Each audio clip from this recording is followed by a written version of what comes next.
औज़ु बिल्लाहि मिनश्शैतानिर्रजीम बिस्मिल्लाहिर्रहमानिर्रहीम इन्नल्लाहा व मलाइकतहु युसल्लूना अलन नबी या अय्युहल्लज़ीना आमनू सल्लु अलैहि व सल्लिमू तस्लीमा अल्लाहुम्मा सल्लि अला सय्यिदना मुहम्मदिन व अला आलि सय्यिदना मुहम्मदिन अफ़ज़ल सलवातिक व बिदद मालूमातिक व बारिक व सल्लिम व सल्लि अलैहि।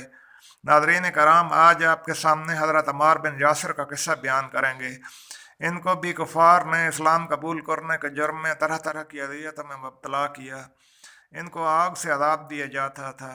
इब्न जौज़ी लिखते हैं, बसा औक़ात सरकार दो आलम सल्लल्लाहु अलैहि वसल्लम ऐसे औक़ात में तशरीफ़ लाते जब उन्हें आग से अज़ाब दिया जा रहा होता।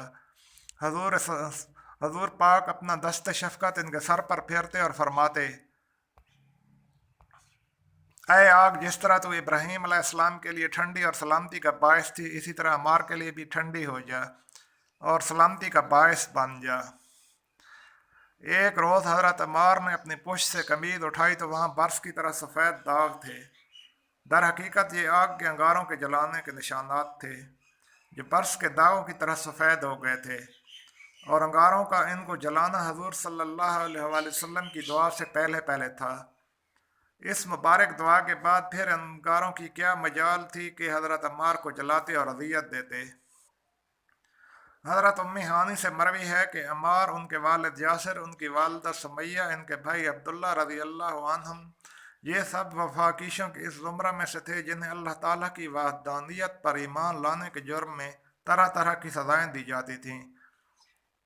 एक रोज़ जब इन पर जोर सितम के पहाड़ तोड़े जा रहे थे तो हजूर पाक सल्लल्लाहु अलैहि वसल्लम का गुज़र हुआ और आप सल्लल्लाहु अलैहि वसल्लम ने फरमाया, ऐ आले यासिर सब्र करो, ऐ आले यासिर सब्र करो, तुम्हारे साथ जन्नत का वादा है।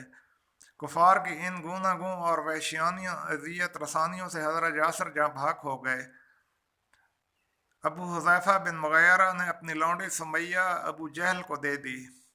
पहले उसने इनको वर्गलाने की बड़ी कोशिश की, लेकिन जब वो सच्ची मुमना अपने ईमान पर पहाड़ की तरह जमी रही तो मक्का के एक चौराहे में तमाशाइयों के हजूम में इसने आप सल की इंदाम नहानी पर नेज़ा मारा और वो गश खा कर गिरी। इस आशिक सादका के खून ने मक्का की प्यासी रेत को सैराब किया और अपनी जहाँ जहाँ आफरीन के नाम को बुलंद करने के लिए बतौर नजराना पेश कर दे। तहरीक इस्लाम में सबसे पहले शहादत के खुल्लत फ़ाखरा से जिसको नवाजा गया वो आपकी ज़ात सिफ़ात थी। बाद रवात ने बयान किया है कि अबू जहल अमार और उनकी वालदा सुमैया को तरह तरह की अज़ियतें देता था और लोहे की ज़रें पहनाकर इन्हें अरब की चिलचिलाती धूप में रेत पर लेटा देता था। एक दिन अम्मार ने बरगाह रसालत में फरियाद की, मेरे आगे अब तो मेरे जिस्म का अंग अंग कुफार की भड़काई हुई आग में जल भर रहा है। इस हादिये पर हक ने फरमाया, अय अबुल यकजान, सब्र का दामन मजबूती से पकड़े रहो, इलाही अमार की आल को भी आपके अजाब से बचाना। अबू जहल बदबख्त और उसकी कमाश के लोगों का इसके अलावा कोई शुगल ही ना था कि वह लोगों को इस्लाम कबूल करने से रोकते, और जो लोग इस्लाम कबूल कर लेते उनके पीछे हाथ धोकर पड़ जाते ताकि वह मुर्तद हो जाएं। अगर कोई असर और रसूख का मालिक मुसलमान हो जाता जिसकी मुआशरा में कदर व मंदलत होती, इस पर दस्तराजी करना बसा औकात इनके लिए मुमकिन ना होता। लेकिन ऐसे शख्स के पास जाकर वो पहले उसे खूब सरजनिश करते, फिर कहते, तुम्हें शर्म नहीं आती कि तुमने अपने आबा जद्दाद का मजहब छोड़कर एक नया दीन अख्तियार कर लिया है। अगर तुम बाज ना आए तो हम सारे शहर में मनादी करा देंगे कि तू पागल हो गया है। तुम्हें रसवा और जलील करने में हम कोई कसर नहीं उठा रखेंगे। अगर कोई ताजर और कारोबारी शख्स इस्लाम कबूल करता तो उसके पास जाकर धमकी देते कि हम तेरा बाइकाट कर देंगे। शहर का कोई आदमी तुमसे सौदा नहीं खरीदेगा, यहाँ तक कि तेरा दिवालिया निकल जाएगा और तू कोड़ी कोड़ी का मोहताज हो जाएगा।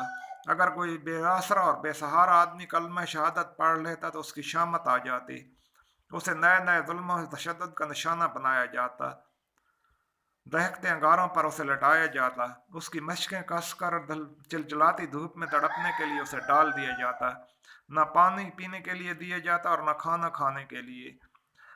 लेकिन इस्लाम के इन जानसारों ने इन आजमैश के पहाड़ों में अपने आप को मुस्तहकम साबित पाया, और इनकी इस्तकामत को देखकर इन दरिंदा से इंसानों के छक्के छूट जाते। اللہ तबारक व ताला हमें इस्लाम पर ज़िंदा रखे और अल्लाह तबारक व ताला हमें आप सल्लल्लाहु अलैहि वसल्लम की सीरत पर अमल करने की तौफीक दे। इसके साथ ही इजाज़त चाहता हूँ, चैनल सब्सक्राइब करना मत भूलिएगा ताकि आइंदा आने वाली नई वीडियोस आप तक जल्द पहुँचती रहें।